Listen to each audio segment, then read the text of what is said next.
My children weren't invited to Christmas because there wasn't room. But my brother's kids were all over the house. I quietly packed our gifts and left.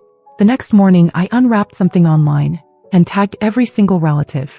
I found out my kids weren't invited to Christmas through a text that didn't even mention their names. Just a quick message from my mom, 2 weeks before the 25th. Hey sweetie, we're doing something smaller this year. Just immediate family. Hope that's okay. I stared at it for a long time, not sure what she meant by immediate family considering I am her daughter. I texted back asking who would be there. After a few hours she finally replied.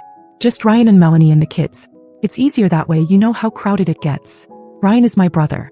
Older by 2 years. Golden boy since birth. 3 kids, noisy as hell, but somehow they never cause chaos, just energy. A little quieter, a little more sensitive, and somehow always the ones being too much. We've all done Christmas at my parents' house every year since before Lena, my oldest, was born. 11 years of piling into their over-decorated living room, watching my dad fall asleep during Elf, eating my mom's overcooked ham and pretending it was great. But this year my kids, Lena and Jack, weren't included. Because there wasn't room. I didn't respond. I didn't fight. Not then. I just sat with it. Nate, my husband, told me maybe they were just overwhelmed, maybe it wasn't personal. But Nate's never been on the receiving end of my family's pecking order. He gets invited to everything. He gets the polite smiles. I get the side eyes when Jack doesn't want to hug someone or when Lena says no to pie. I didn't tell the kids. I told them we were having a quiet Christmas this year, just the 4 of us. They were disappointed, but they didn't question it. They've learned not to. Still, I packed the car on Christmas Eve. Every gift I had wrapped for my parents, for Ryan, for his kids. I told Nate I wanted to drop them off, just be decent. He didn't argue. We drove over around 3 p.m. Their street was already packed with cars. I had to park halfway down the block. That was my first clue. The second was the front door being wide open even though it was freezing. I didn't even get to the porch before I saw inside. Every light was on. Fireplace crackling. Laughter echoing from the living room. And Ryan's kids were everywhere. Wrapping paper in the air, toys scattered, music blasting. My mom was taking pictures. My dad was pouring wine. No room, huh? I turned around, walked back to the car and opened the trunk. Nate didn't say a word. I packed the gifts back in. All of them. We drove home in silence. I didn't cry.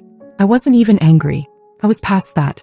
The next morning, I decided if they didn't have room for us at Christmas, I'd make some room online. And I tagged every single one of them. The morning after Christmas, while the rest of the world was posting family photos in matching pajamas, I was uploading something different. Something I'd been drafting in my head since we got back home the night before. It wasn't dramatic. It wasn't emotional. I didn't even mention names. I just wrote, funny how some kids get to be the center of Christmas, while others get quietly uninvited because there's not enough room. Hope everyone enjoyed the space. We sure did. Just us and the truth this year. Then I attached a photo. The pile of untouched gifts I had reloaded into the trunk. All labeled. All wrapped. Sitting under our tree unopened. And I tagged every adult in my family. It didn't take long. Ryan was first. Texted me within 15 minutes. What is this about? I didn't answer. Then Melanie messaged me a string of passive-aggressive lines. I don't know what you're implying, but this feels really unfair to your parents. Maybe talk to them instead of making this public. I let that one sit too. But it was my mom who called. 3 times in a row. I didn't pick up. Then the voicemail came in. She wanted me to take it down. Said it was causing unnecessary drama. Said I was blowing things out of proportion. No apology. Not a word about the kids. That's when I posted a second time. Not deleting anything. My kids deserved an explanation. They're not too young to feel left out. And I'm not too old to pretend silence is polite. If you want this gone, you'll need to say something real. To them. Not to me. You know where to find us. After that, my dad called Nate. Not me, Nate. They figured he'd be the calm one. Said they didn't want this to ruin the family. That we should come over and talk. Nate told them we weren't interested in a family meeting where the kids would be treated like background noise again. That night we sat on the floor and finally opened those gifts with Lena and Jack. I didn't say anything. I just watched them. I saw the way they paused after every box like they were waiting for more. For the doorbell to ring maybe. For someone to say this was all a misunderstanding. But it wasn't.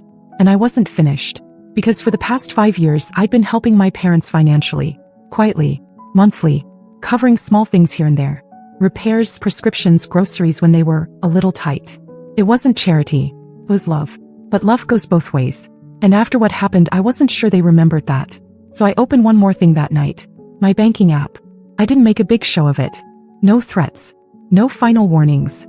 I just went into my recurring payments and canceled the auto transfer to my parents' account. It had been $400 a month for the last 5 years. Sometimes more around the holidays. Never once did I ask for anything in return. I never even told Nate how much I'd given them until that night. He sat up straight when I showed him the total. They needed it, he said. And I needed a family who didn't lie to my kids' faces and call it easier. The next morning my mom texted again. This time she asked if we could come over that weekend and talk without the internet watching. I responded with one sentence. Only if Lena and Jack get an apology first. She left me on read. By New Year's it had started to spread. A few cousins messaged me privately saying they saw the post and asking what happened. Apparently Ryan and Melanie had told everyone I had overreacted because my kids didn't come to a Christmas that was never meant to be a big deal. But they were still circulating the photos. The tree. The matching outfits. The 5-layer dessert tray. Not a big deal. Right. A week later I got a message from my parents' neighbor. Someone I barely know, just a sweet older woman who once babysat Lena when we were desperate. She said she hoped everything was okay, that she saw my kids weren't there this year and it just felt wrong. That's when I knew. My parents weren't just embarrassed. They were exposed. The next transfer was supposed to go out on the 5th. When it didn't, my dad texted me. It was just a question mark. That was it. No, how are you? No, we miss the kids. Nothing. Just. I wrote back.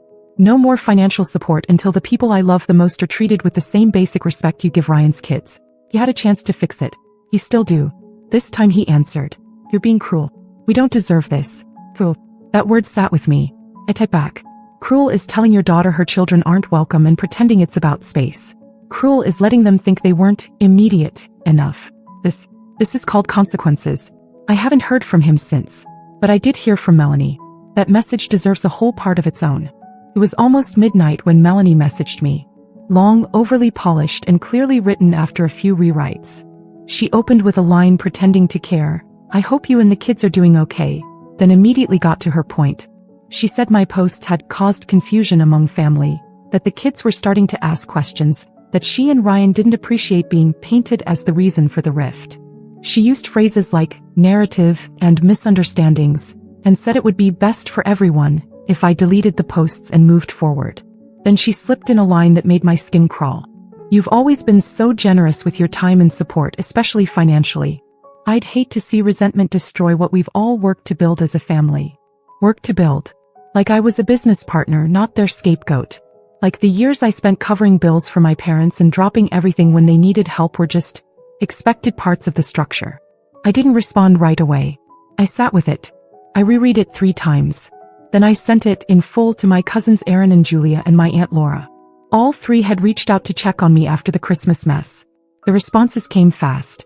This is manipulative. She's not sorry, she's just uncomfortable. God, Kira, I'm so sorry. They saw what I saw. When I finally responded to Melanie the next afternoon, I didn't waste words. Melanie, I posted the truth. If it makes people uncomfortable, maybe they should ask why. My children were excluded. You didn't speak up. Neither did Ryan. If you're worried about your reputation, that's on you.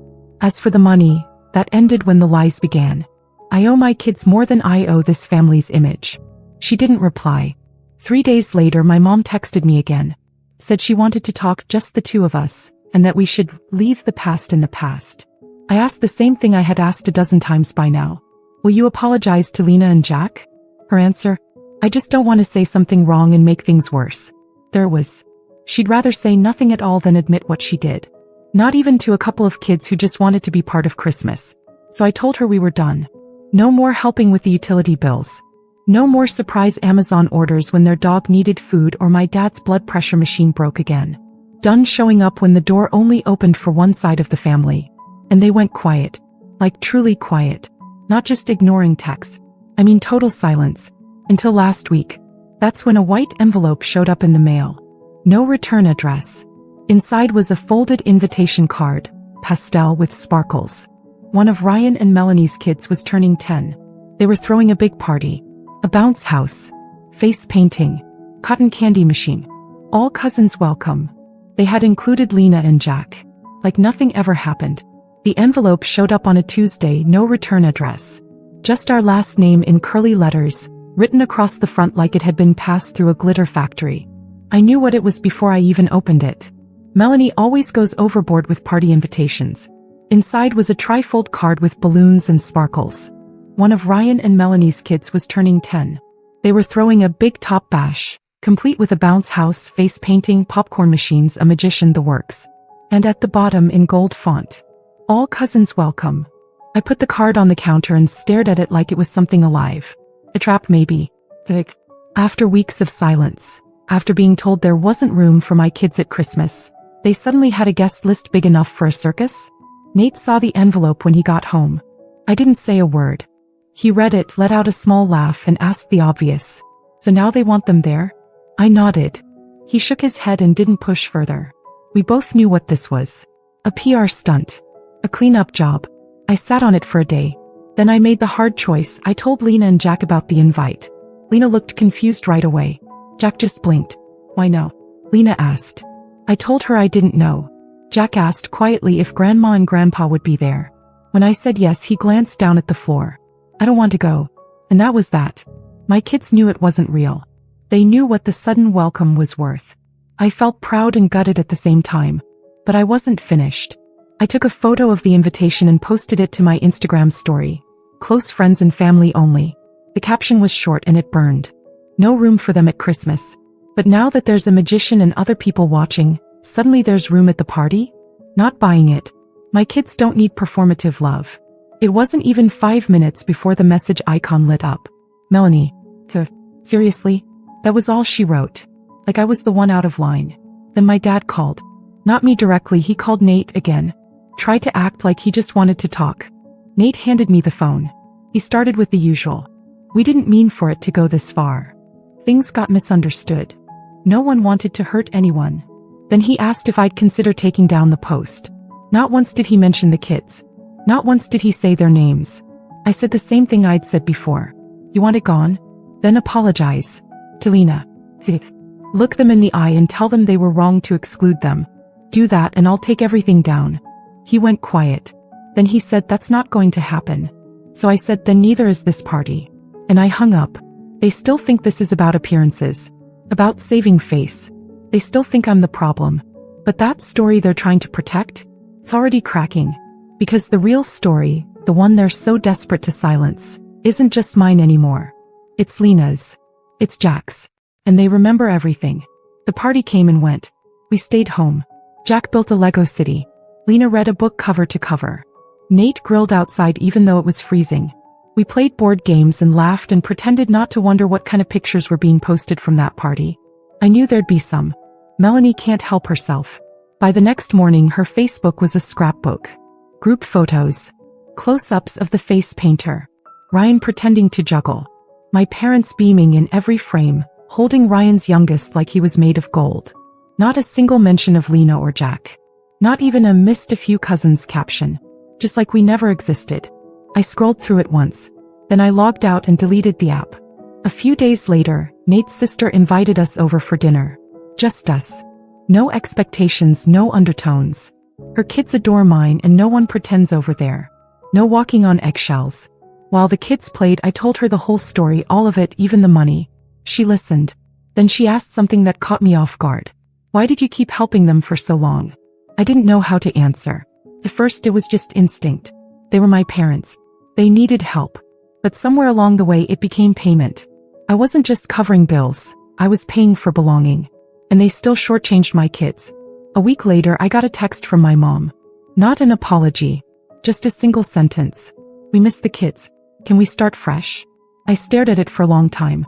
She still wouldn't say the words. Not even close. Just a vague offer to move on without looking back. I typed my response slowly. You can see them when you acknowledge what you did. You don't have to grovel. Just say it to their faces. You were wrong and they matter. It's been 3 months. She hasn't replied. Ryan and Melanie haven't spoken to me since the night of the post. My parents haven't seen Lena and Jack in person. I thought maybe it would bother me more. That I'd feel guilt. But I don't. Because the truth is, peace found its way into our house the moment we stopped chasing acceptance from people who thought love was conditional. And even if they never say sorry, they'll remember what it cost them. The pictures from that party, they're still up. But everyone who looks at them now sees something else. They see who's missing.